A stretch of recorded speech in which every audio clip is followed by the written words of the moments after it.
Hey, college football fans, Kirk Herbstreit here. Whether you're home gating or tailgating this season, score big on Game Day Eats with Eckridge Smoked Sausage. And now you can enter the 2019 Road to the National Championship sweepstakes.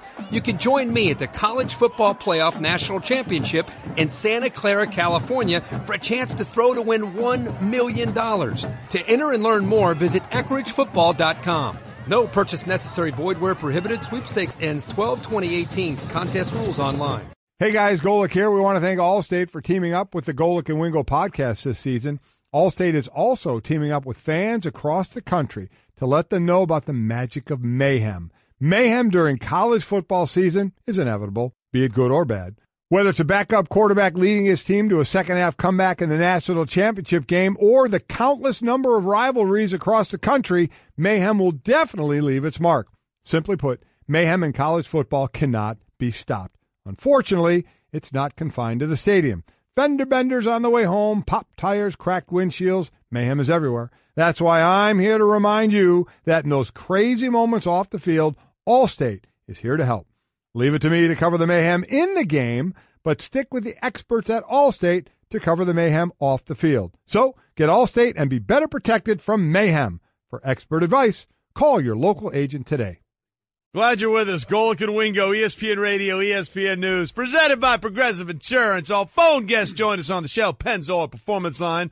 Mike Golic, Trey Wingo here. Delighted to be joined, as we are every Monday, by Jefe, our analyst Jeff Saturday in studio, giving us a Straight Talk, brought to you by Straight Talk Wireless. Best phones, best networks, no contracts. Did you have a good Thanksgiving, big boy? Fantastic. Yeah? Couldn't have been better. Did you just pig out? Oh. In the trough? I hurt for 2 days. What's your best side dish? Best side dish. All of them? Yeah, I can't pick. I mean, you go green bean casserole, which I absolutely love. Mm-hmm. Stuffing, gravy, ladles of gravy on top of everything. Yeah, man. I mean, I literally hurt myself. We had some black-eyed peas, some collards, and turnip. Yeah. Listen, I when I tell you I hurt, I literally didn't think I could sleep. Like, I had to turn and find a position. You know those pregnancy pillows that your wife, I needed one of those. Yeah. I literally needed one of those. I'm with you. I was on my side at our neighbor's house, just kind of laid out, just kind of. I saw the Bit picture. of pain, yeah. You had the itis. Yeah. I saw it. It was deeply disturbing. It got after me. It was deeply disturbing on a lot of levels. So we got a lot to get into with you, but before we dive into the NFL and what happened over the weekend, we need you to settle something for us. All right. Because as you know, we are all about the Sounders on this show. And we have a new contest. Yes, we do. We're very excited about it. We'll let you know again this hour. We're sending some winners to the College Football Championship game. We'll give you all the details in a little bit. But the one thing we like to do, Jeff, is any kind of contest we have, we like a sounder. So we play that sounder and people know what's coming next. But we always have multiple sounders and we have to make decisions. All right, so we're not deciding between three, just two, right? There's just two left on the board. Two left. All right. There's two. So I think we don't want to make it any harder for Jeff. He's don't give me three, man. Yeah, let's ease That's up. confusing. It's either A or B. Okay, I believe this is one of them. Football. No, that's not it. Hold on. It's this one. Football.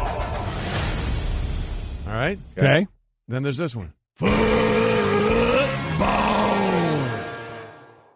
I'm going to have to go B. Wow, there you go. I'm going B. All right, Golic, are you okay with that? Play them both again? Okay. Football. Or football. Yeah, I think I got to go B. Yeah. You got to do it. Yeah. Sounds more like our show. It Yes. does. I was going to say, absolutely. And here's the best part. Cliff, who has to run that all the time, Hates he it. says he hates it. Hates it. Perfect. So Yeah. Cliff, Even better. this is for you. There you go. Kind of the deciding point. Knowing the guy that has to play it all the time hates it. He's like, I can't listen to that for a month, man. I can't do it, is what he said. Well, guess what, buddy? Your worst nightmare has just come true. Okay, so that's it. It's decided. You're good with that. Just want to make sure you are good with that. I'm fine with that. Okay, Yeah. good. Yeah. All right, so now let's talk about what we saw over the weekend. Let's start, by the way, with the gift of Shelby Harris. Did you know much about Shelby Harris before the interception? Nothing. Yeah. Nothing. Right? Yes. I think we all agree that sometimes the ball just finds you. Yes. Right? Yes. I mean, Eric Weddle has made a living out of the ball just finding him at times. The safety for the Ravens, of course, long time for the Chargers. But If you watch the play that decided the game between the Steelers and the Broncos. Easy now. It's a great athlete we're talking about. I will give you all of that. It was an amazing athletic play because he was getting punked. I was going to say, because Pouncey had him wired up. Hold on now. Driving him. There's a saying in football, score with your man on the goal line. Pouncey is scoring with his man, meaning he is fully in the end zone, getting driven backwards. I think what you don't realize is Shelby Harris was letting him do that, knowing, because you know what he was doing? Bait and switch. Baiting him. He's a versatile athlete. He was reading the quarterback's eyes and understood it was going to be a middle pass, so he was just dropping back. I like it. Pouncey, just because, C player, hit player, was just going forward. That's all he was doing without even thinking. You know what this is now. This is karma for you talking about on NFL Primetime all year long about athletes in space. Being the offensive lineman. Let me ask you a question. Yeah. Who won that play? That would be yes. Well, hold on. According to you, you said he's going to get a negative grade on the sheet for the play. He's going to get a negative play on the sheet, and he's going to get big money for the big play. Absolutely. Yeah, because he was pushed back into it, just having to make the play. And here's Shelby talking about the interception and being as honest as anybody can, and God love him for it. Well, I actually didn't do what I was supposed to do, but it ended up working out pretty well. During the play, honestly, I didn't know what he was trying to do. It looked like it was supposed to be a run, and he decided to pull it and just throw it. Like everyone does the RPO thing now. But honestly, I just saw him try to float it up there, and just caught it, and I was like, should I try to return it? No, I'm a little too tired for that, so I just dropped to the ground and just laid there. But when I was laying there, I didn't even think about it because I knew how much time was on the clock, but at the moment you don't really think about it. And it's just like, wow, that's the game. Listen, it was. Yes, it was. And quite honestly, the play was a mess from the beginning, Jeff. Train wreck. A dumpster fire. A snap a little wide left, so the whole RPO thing got screwed up there. And quite honestly, if Shelby Harris doesn't pick it, who's right behind Bradley him? Roby. Bradley Roby is going to intercept that thing as well. That play had no shot of working. My biggest thing is Roethlisberger was like, somebody was coming up on the back end. I was like, what play were you watching? Right. There was orange everywhere. No white anywhere. You were seeing nothing but color running around the back of the field. You're like, there's a guy open. I think he saw somebody in the stands. Wearing a Steelers jersey. He should have thrown the ball. Yeah, that's exactly right. Well, not the first time we've seen this issue. Okay, last year against the Patriots at home, throwing that interception in the end zone. And even last week where they found a way to win against the Jacksonville Jaguars, that was discombobulated from the start. So does this game, even though the Broncos won the game, I think it tells us more about the Steelers. You still can't trust them in these situations. No, listen, we talked about it last week. They had no business beating the Jaguars. If the Jaguars have any semblance of a quarterback, that game goes to Jacksonville. They're up 16. Somehow the Steelers find a way to come back and win that. But again, it was a busted play that they went on. I mean, when you look at Roethlisberger, and Tim and I argued about this on primetime last week about the play design, what was going to happen on the shovel pass and all that. You have to execute in those moments, and you have to understand the situation. And if you're Ben Roethlisberger and it's an RPO or whatever you want to call the play action, however it's going to look, when the quarterback and running back bump into each other and you see that there's nobody who's coming available, you either got to follow the tailback in through the hole where you know it's been created or throw the ball away. I mean, and a guy who's been in the league as long as he has, you got to make that decision. It's an important decision at an important moment in the game.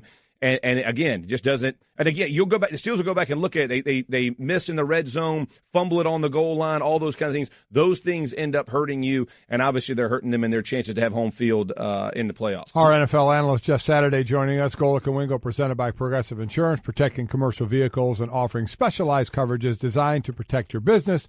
More progressivecommercial.com. The game last night, it's twofold. Let's look at the losing side first, the Green Bay Packers. Aaron Rodgers, while 19 touchdowns and 1 interception, would say pretty darn good year. Hasn't really been that Aaron Rodgers year. He's dealing with a lot around that team as well, and the knee injury. We always talk about player changes at the end of the year, but you wonder, with the limited time left for Aaron Rodgers and the investment they put in him, that maybe there may be a change at the head coaching position? I absolutely wonder. And let's put this in perspective of what you're talking about with Aaron Rodgers. We're making a lot of excuses for them not winning games. Right. We'll beat up the Patriots who, Shaq Mason doesn't play, Gronk doesn't play, Josh Gordon, Edelman suspended 4 games, and they stumble around and kick it around a little bit and lose some games to some good opponents. And we'll be like, oh, we're off. But we just keep giving the Packers opportunities.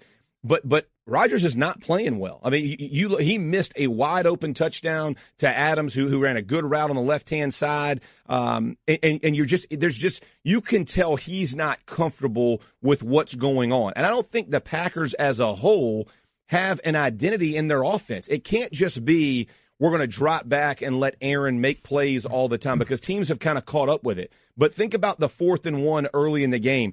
Clock management issues. You can blame the referees or the ball, but the ball was set. And so the quarterback's got to get everybody on the line of scrimmage if you're going to try to go for it on 4th or 1 or have them in the huddle. Something's got to happen. You can't have 11 guys standing around watching to see unless you know for sure it's a measurement. All of those things are coach and player led, right? So if you have a leader on the field being Aaron Rodgers or your head coach on the sideline, those guys have to address those things, because we say it all the time. I think it's a Bill Belichick cliche or whatever, but more games are lost in the NFL than won. Correct. Those are losing plays, right? That's what ends up costing you, because whether it's counted as an interception or not, it's a turnover on downs. Right.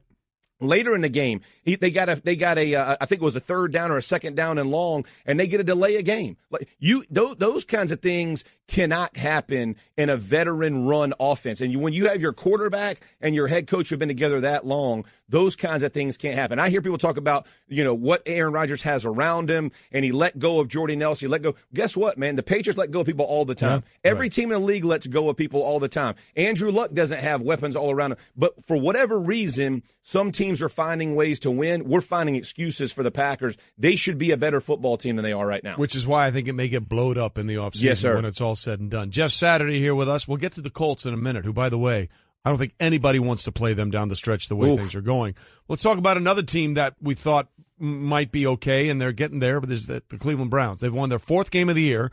Just again, for perspective, the previous 3 seasons combined, they won 4 games. So this is a monumental step forward. Now, they beat the Bengals. Baker Mayfield had an incredible game. And after the game, he had a very terse conversation with his former head coach, Hugh Jackson, who is now an assistant for the Bengals. And this was Baker after the game saying, well, I didn't really feel like hugging my guy. He said, good job, good game. Yeah, that was brief. I didn't feel like talking. You or him? Me. I don't know. It left Cleveland, goes down to Cincinnati. I don't know. It's just somebody that was in our locker room asking for us to play for him, and then goes to a different team we play twice a year. Everybody can have their spin on it, but that's how I feel. Okay, so again, we need to understand he didn't leave. He was fired. Okay? Thank you. You were told to leave. Yeah. There is a difference. You lost your job. I mean, to put in perspective, Baker, you chose to leave Texas Tech and go to Oklahoma in the Big 12. So, I mean, come on. And I have no problem with him maybe not liking that he didn't get along with Hugh Jackson, but understand a man has a right to earn a living and get a job. I think this is just immaturity on Baker Mayfield's part, right? Not understanding, first of all, the relationship Hugh had in Cincinnati before he went to Cleveland, that being one, but also what this game looks like. Hugh Jackson wants to coach football, and he got fired from his job for not performing to the level he should. So he and Todd Haley both get fired. But Mayfield takes it personal that you want to go keep working and keep coaching football. Again, immaturity on his part. He called it a rivalry. I'm like, buddy, if you got fired, you're going to want to go to the next team and go play. You don't care if it's in your division, out of your division. You want to go play football for whatever the best opportunity for you is. So, again, man, I think it's personal. I don't. I think it's just a young guy who, is used to sticking, flags in. Yeah. And, he's an emotional guy in football. Pro sports, absolutely, is a business. It is. This is the business aspect of it. Yeah. And he'll get that. He will. But you don't get it, 12 games into your first year. I mean, you do feel, you feel connected to your organization. You think, man, this team is going to love me. Go throw 4 picks the next 4 weeks. See how much people, right? I mean, it's just a different feel, and he'll get there. But I do think the passion that he plays with is part of why they're playing good. Without you know what doubt. I mean? So you got to take the good with the bad. I don't hold it against him, but I do think it was kind of since Hugh is gone and Haley's gone, 9 touchdowns, 1 interception for him. He's playing better. He likes what's going on better. I would have just rather, again, he can say what he wants. I didn't get along with Hugh or it didn't work out. But, oh, my God, wait, he went and got another job with a team we played twice. Come on, I will say this. How comfortable does he look with Freddie Kitchens or Greg Williams or whoever is helping address him through the week? He just looks comfortable in what he's doing, and he's not pressing. I've been very impressed with how this kid has handled himself on the field especially. I mean, this guy has played good football. Again, the one comment, and the handshake to me, the guy did draft you number 1 overall. Correct. And, but the stiff arm handshake was a little bit laughable for me. I mean, there's 2 points there. One, I mean, obviously they weren't comfortable, and that's showing on the way he's playing much better. And I think a lot of the teammates of Baker's feel that way. Yeah. But that doesn't mean the guy can't go get a job. No. I mean, those are 2 separate things Absolutely. completely. Yes. So now we have the Colts get a win. They're 6-5. They're tied with Baltimore at 6-5 record-wise for that second wild card spot. It's their 5th win in a row. They actually gave up a sack yesterday. They gave up one earlier, but there was a penalty, so it didn't count. But they gave up another one. What do we have to say about them? And a lot of people making a case that say maybe Andrew Luck should be in the MVP talk going on right now. Yeah, listen, Andrew Luck definitely is going to be the comeback player of the year, but without question. But the MVP conversation, in my opinion, goes to Drew Brees, Mahomes, right? The numbers. Now, could you make an argument that he's playing and at an MVP level? Absolutely, but your record has to reflect that, in my opinion, to win that award. And so as I'm looking at it, Andrew Luck has done some very special things. That offensive line has taken this football team over. And I'll take you back. Even the third down play where he hits Rodgers on the left-hand side to set up the Vinatieri field goal. Watch Quentin Nelson on this play. And I'm actually going to highlight this thing on prime time today. Just as you watch him block out on a 5 technique and literally hang this guy on a pegboard and holds him for like 5 seconds as Luck steps around the pocket, gets upfield, and throws the ball down the field to Rodgers.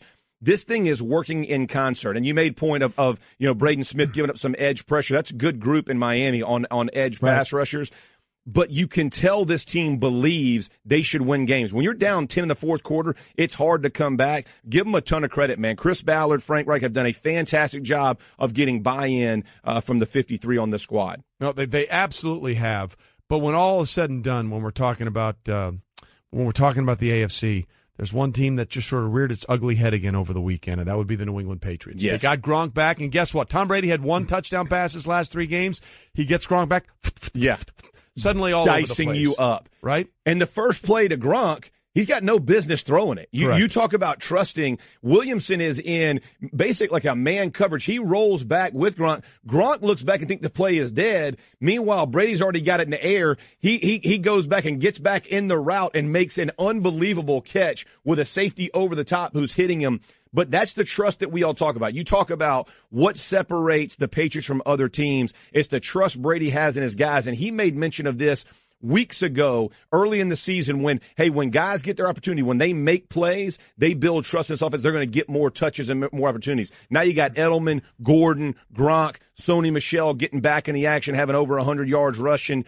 Everything's going to start coming together for this football team. And guess what? When the offense gets rolling, all of a sudden this defense who gets run through will all of a sudden start playing better because they're watching a lot more football and they don't have to play from behind. They got 4 games left. They got the Vikings in Foxborough, which would be a tough game. Yep. Then they got at the Dolphins, at the Steelers. Oh, they got 5 games left, excuse me. Then the Bills and the Jets. So really there's two games left on their schedule. Correct. And don't let them get a bye. No. Don't let them get a bye because we know how that rolls out. Yeah, the Steelers in Denver, that could be the major issue. Is now you've given yourself, you had to go on the road to New England. That is not where you want to head. I mentioned the Colts were tied with Baltimore for that second wild card spot in the AFC right now. Baltimore 2 wins in a row, albeit over Cincinnati and Oakland, but both games started by Lamar Jackson, who ran 26 times in his first start, just 11, which is more representative of probably what it would be like.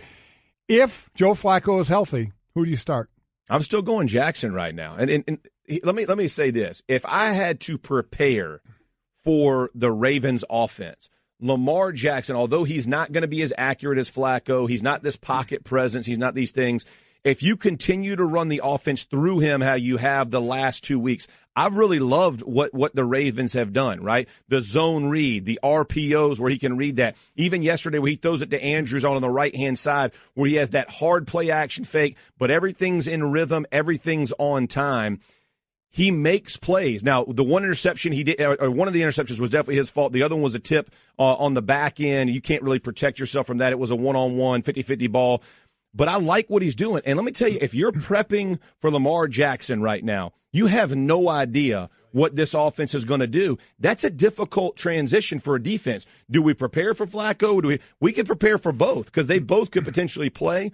So I like what the Ravens are doing. I like that they're not trying to change Jackson in the middle of the season to something that their system should handle, right? I'm so tired of hearing about systems. I'm so excited to see that they're allowing him to play where he's comfortable. The boot in the red zone, the same thing you see Cam Newton do at times, right, is if you know you have an athlete that you can get in space and they can't handle them, make them adjust their defense to give Edwards those shots to make big plays in the run game and get those 200-yard-plus rushing games. Last thing before we let you go. The Jacksonville Jaguars are just a hot mess. Oh, man. They've lost 7 straight after 3-1 start.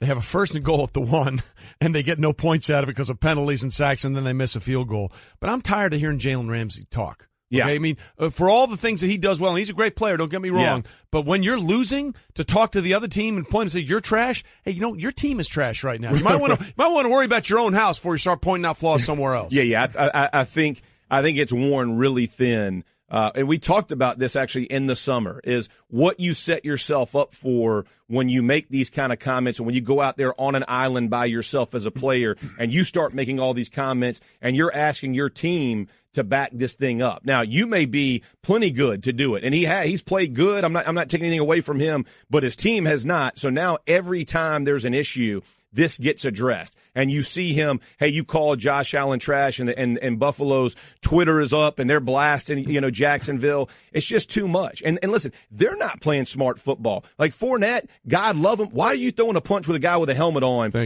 You're the best offensive player they have. You cannot make those kind of mistakes. Again, you made the point. They're on the 1-yard line. If Fournette's in the game, do they get it? I mean, like what do you go through as an offense when you lose your best player and you know your quarterback can't win you any games, so you're in deep trouble? I just don't like the whole feel of where Jacksonville is. Two things. Leonard Fournette said after the game it was his fault that they lost, that he should not have lost his cool, should have been in the game. Yes, sir. And second, when two guys get thrown out of a game for fighting one another, don't take them to the same tunnel at the same time. Is that unbelievable? What are you doing? Stadium protocol, right? Like, where in the world, like, what would have happened if they did break out in that tunnel? I mean, I'm watching them walk back. And listen, the way Buffalo is set up, and I love Buffalo as a stadium. When we were the Colts, you would go hang out in the RVs after the game, right? There's a lot of love in Buffalo. But, man, what a bad design when you have some heated issues, because those dudes are walking through. Quickly, you see Fournette giving the wave, but I'm thinking, if they break loose, this could get ugly in a hurry. All right,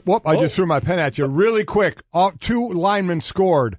Shelby Harris, defensive tackle, with the interception. Alejandro Villanueva, offensive tackle for the Steelers, scores a touchdown. Which was a better catch? Oh, Villanueva, are you serious? Just wait till you see the swim move he puts on and then throws the hand up. He actually knew what he was doing. Well, because it was a route for him. Instead of falling into, actually getting blocked into a play. My man had to be versatile and read the eyes of the quarterback. Why do I have a feeling this will come up on NFL Primetime later today? It's going to be jaded because of Mr. O-Lineman over here. I'll bring up that you are much more in favor of Shelby Harris. I promise you I will do it. By the way, you were the first guest on our show a year ago today. Yes, sir. There you go. Respect. And they said it wouldn't last. They said it would. And he didn't bring donuts. It's not lasting much longer. He didn't bring donuts. Exactly. So we celebrate these milestones when we can. That's about it. We're good. Hefe, good to see you. We'll see you later on today. My name is Lauren. I'm 33. I didn't want my identity to be the smoking mom. My first experience with Juul, I do remember being like, this is good. It's like a cigarette, but not. I don't miss smoking at all. Like, I can officially say it grosses me out. Juul is the tobacco alternative that delivers nicotine satisfaction without cigarette ash or lingering odor. Make the switch at JUUL.com/sports. Warning, this product contains nicotine. Nicotine is an addictive chemical. Support for the Golic and Wingo Show podcast comes from our friends at Rocket Mortgage by Quicken Loans. Let's talk about buying homes for a minute. Because of rising interest rates, there's a lot of unpredictability when it comes to buying a home these days. It's causing a whole lot of anxiety with folks. Well, our friends at Quicken Loans are doing something about it. They're calling it the power buying process, and here's how it works. Quicken Loans will verify your income, assets, and credit in less than 24 hours to give you a verified approval. This gives you the strength of a cash buy buyer. Then once you're verified, you qualify for their all-new exclusive Rate Shield approval. First, they lock your rate for up to 90 days while you shop. Now here's the best part. If rates go up, your rate stays the same. But if rates go down, your rate also drops. You win either way. It's the kind of thinking you'd expect from America's largest mortgage lender. To get started, go to rocketmortgage.com/Golic. Rate Shield approval only valid on certain 30-year purchase transactions. Additional conditions or exclusions may apply. Based on Quicken Loans data in comparison to public data record. Equal housing lender. Licensed in all 50 states. NMLS ConsumerAccess.org number 3030. All right, Golic and Wingo with you, ESPN Radio, ESPN News. Check out our Twitter feed at Golic and Wingo for full details on our college football playoff contest. Essentially, we're giving you an amazing trip. All you have to do is enter, check out the rules, ESPNradio.com, and you and a buddy, we're sending 4 people and their friends, so 8 total, to the College Football National Championship where we're taking care of everything. So enjoy it. You're welcome. There you go. But we got one more game to talk to tonight about Week 12 in the NFL. So for that, let's do what we do every Monday. Let's bring in our Monday Night Football analyst, Jason Witten, for this Monday Night Football preview brought to you by Ford Transit, built Ford tough. Jason, good morning. Hope you had a great Thanksgiving. This has been an unbelievable run for the Houston Texans. They start out 0-3. They ripped off 7 straight wins now to lead the AFC South.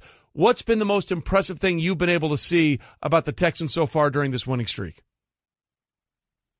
Well, they play to their defense, and we don't see defenses controlling football games in the National Football League anymore. We haven't seen defense at all. We don't see tackling. And, 35, 40 points, that's every week we're seeing it now and putting up 400 yards of offense. But the Texans, they play to their defense. They control the ball. They run the ball a lot with Blue and Miller, keep Deshaun Watson upright and in the time of possession, and then their defense gets turnovers for them. So I think when you look at it, that's what's allowed them to make those plays with their defense, winning games for them at the end. 4 wins by 3 points or fewer. So it says a lot about their defense being on the field at critical times and getting big stops. Tennessee obviously still in this thing, losing their last game. But what's the issue with Marcus Mariota? He had the elbow issue going on the injury report this week with a neck. How does he look to you? Well, I think he's hurt. He's obviously got some stuff that's lingering on with him. I mean, talking about his throwing hand, he's mentioned numbness in his fingers, felt like it was a dead arm in a lot of ways with the stinger, and I think that's affecting him. But more than that, I just think with where he's at, being the number 2 pick, having all these things to say, hey, I can be a franchise quarterback, he's just not consistent enough. 2 weeks prior when he did in Dallas on Monday Night Football, we had that game, and in the following week against the New England Patriots, he looked good. He was standing in the pocket, big throws down the field. Corey Davis, his third down conversion was well over 60%. So he's playing at a high level. Then he goes to Indianapolis. He's hurt. They can't score a point in the first half.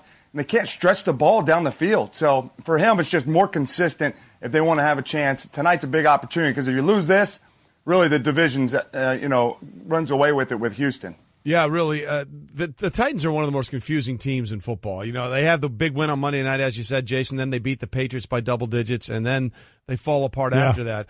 You mentioned the loss to the Colts. This Colts team, man, look, the Texans are in the driver's seat. There's no question about it, but they got to play the Colts one more time.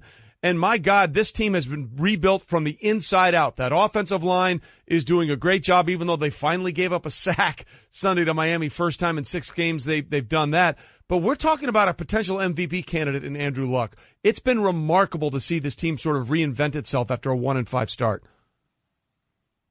Yeah, and I think it starts with Andrew Luck in the offseason. I really believe he found himself. And at the quarterback position, it's a mental battle that you have to do, especially facing an injury, being a number 1 pick. He probably hasn't faced adversity much in his life until that point. And, it was a long off season for him. People were questioning him. He felt like he was a distraction. But, we had him in the preseason. I really felt like he had this genuine presence about him, like he had found himself joy. He was playing with it. And Frank Wright, I know how he got that job. He kind of backdoored his way into getting that head job. But doesn't matter how you get there. It's just proof in the pudding of what he's all about. I mean, he brings a presence for the quarterback. But I think bigger than that, he brings a presence to that football team. And it starts at the offensive line, the way those guys are playing. Frank Wright's all over that. So they definitely got a chance. And, all the talk about Houston being 7-3 and winning 7 games in a row, the team that they beat, all those games, 3 teams have a winning record. But the best record is 6-5. So it's not like they played some of the top talent around the league. But give him credit. You never apologize for a win in the NFL. Our ESPN NFL analyst, Jason Witten, joining us, 11-time Pro Bowler, caught a lot of passes in his day from quarterbacks. I don't know, did you ever have one as hot as Phillip Rivers was? 25 for 25 to start the game, 28 to 29 overall. What is it like being on the field when your quarterback is in a zone like that? Oh, it's a great feeling because he feels like he can make any throw. It's like he's playing, routes on air. He's throwing routes on air. And when they're in that zone, as a receiver, you love it because he doesn't care what the coverage is. He's going to let it fly. And, I love Phil's post-game, his remarks. Shoot, the guy was on my leg. If I could have got that one off. And that's the way he plays the game. But I give him a lot of credit because you think of what he's accomplished, and certainly his name's mentioned with some of the best in the league right now, but to have never been to a championship. And there was a point there where he had a lot of turnovers, and people were kind of, giving him some grief of, is it time to move on from it? And you look at this year, his name certainly should be mentioned in the MVP race. He has to be. There's no question about it. Jason Witten with us. Jason, we need to settle a little debate we've had this morning. In the Broncos-Steelers game, we had a couple of linemen do great things. Alejandro Villanueva on the fake field goal catches a pass for a touchdown. And then you had Shelby Harris, God bless him, who admitted I sort of got blocked into it, but he was able to, as he was falling down in the end zone, come up with the game-saving interception, preserving that 7-point win. Which play, in your opinion, was a better play by a lineman? Villanueva as a 6'10", 6'9" offensive lineman catching a touchdown pass out of a fake field goal, or Shelby Harris somehow, some way finding his way to pick off that pass in the end zone, preserving the win for Denver? I got to give it to Shelby Harris. Villanueva, he's kind of cheating. He played receiver, tight end in college, so, he expects that. But Harris, you're in a bare front, where there are 5 guys on the line of scrimmage, and you're on the nose over the center, and you get knocked back 3 yards. That's not a good sign for a nose tackle. But, the cycle of the play, for him to be able to fall into that and get that play, just says a lot about him. And, sometimes it's rather be lucky than good in the NFL, and I don't know that there's a better case than that. And Ben Roethlisberger never saw him.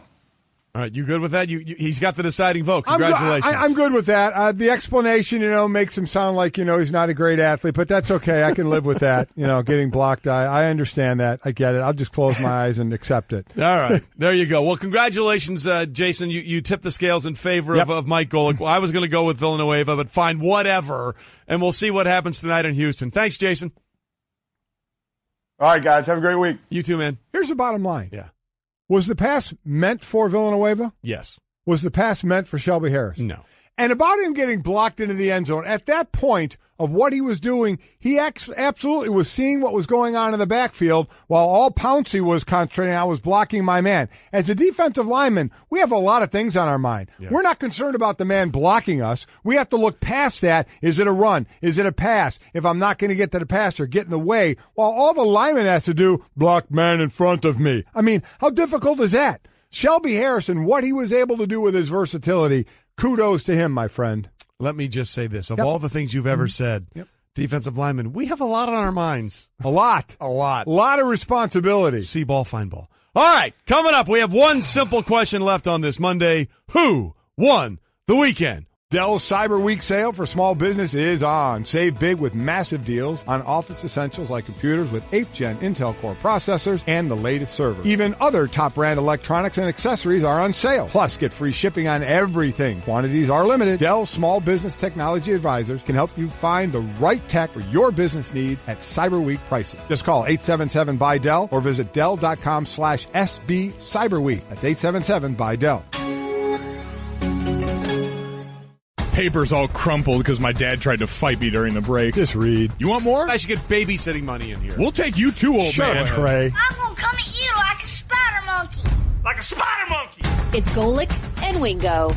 Who won the weekend? Did get ugly in here for a little bit. Golic and Wingo brought to you by Straight Talk Wireless. When a player doesn't like a contract, they hold out, right? Well, with Straight Talk Wireless, you never have to because there's no contract. And they use the exact same 4G LTE towers as the big carriers, but for a whole lot less.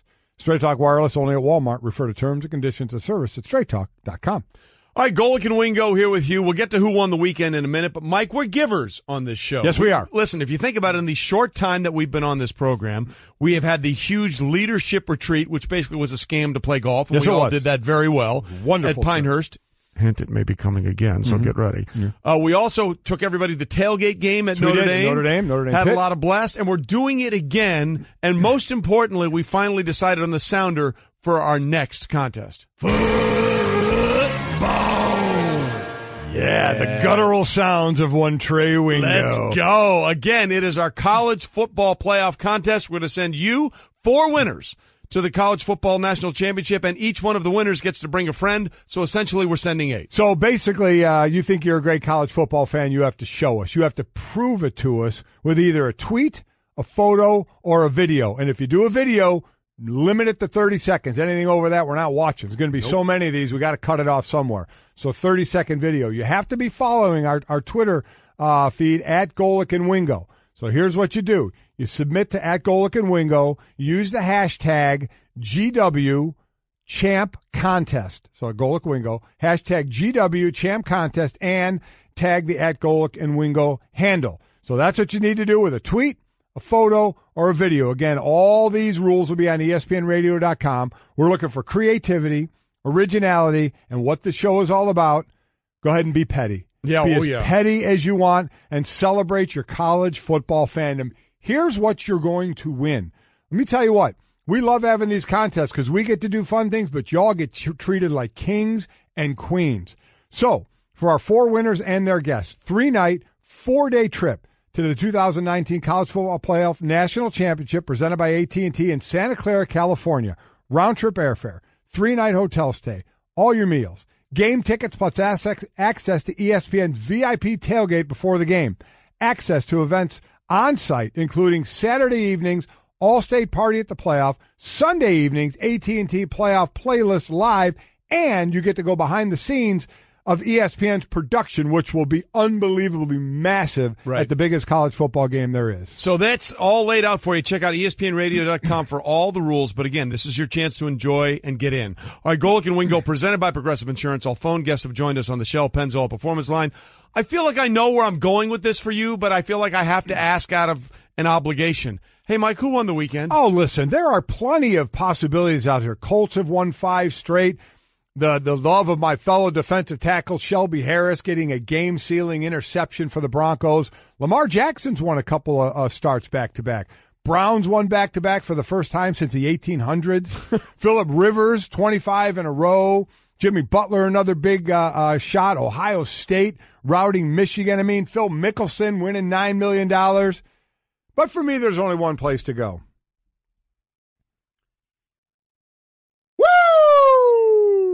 Notre Dame beats USC. Wasn't the prettiest thing in the world, but Notre Dame is in.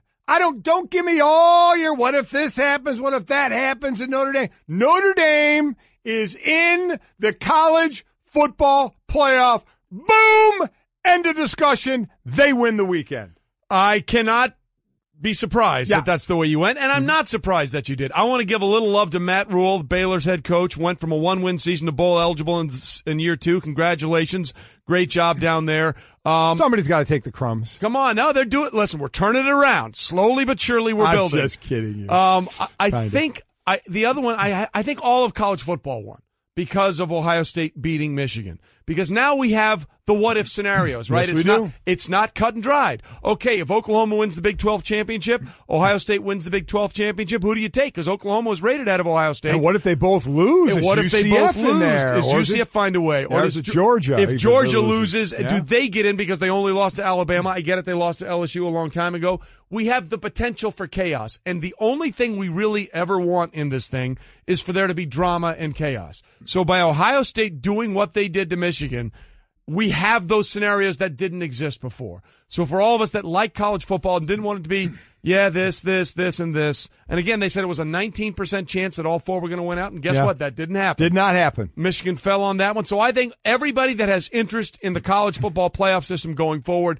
comes out a big winner here. And again, we'll find out where the committee ranks these things with the show Tuesday because Ohio State was behind Oklahoma. Yeah, they were. Are they going to leapfrog Oklahoma because Oklahoma's in a shootout and Ohio State ran away with it? Ohio State was number 10. Oklahoma was number 6. That's a huge jump to So overcome. a lot of chaos, right? A lot of chaos. Yeah. You know where there's no chaos? South Bend, Indiana. Notre Dame. Woo! This is going to go They're on. in. This is going to go on for a long time, and it's going to be my cross to bear. Hope everyone has a great Monday. It's going to be lit there. I can't believe it. That Philip brought his little brother on our mission into orbit.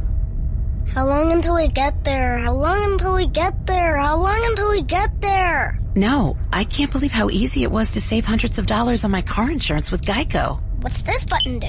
What's this button do? What's this button do? What's this button do? Don't touch that. Believe it, Geico could save you 15% or more on car insurance.